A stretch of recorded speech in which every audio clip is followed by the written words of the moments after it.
దేవునికి మహిమ కలుగును గాక. మరి లేఖనాలు చూసుకుందామండి.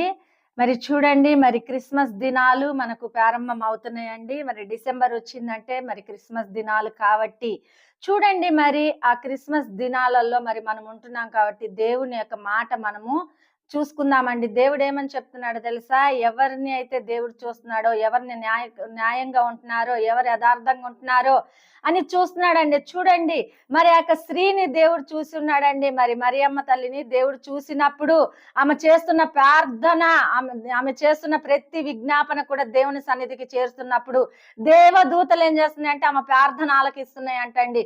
చూడండి, ఎంతమంది ప్రార్థన చేస్తుంటే దేవదూతలు ఆలకిస్తున్నాయి. దేవుని సన్నిధికి మీ ప్రార్థన తీసుకువెళ్తుంది. చూడండి, మరి ఆ మరియమ్మ తల్లిని దర్శించినట్లుగా దేవుడు మిమ్మల్ని కూడా దర్శించడానికి ఆయన సిద్ధంగా ఉన్నాడండి. ఎంత మంది మరి ప్రార్థన చేస్తున్నారు, ఎంత మంది మరి దేవుడు నా మొర ఆలకించాలి అని చెప్పేసి మరి దేవుని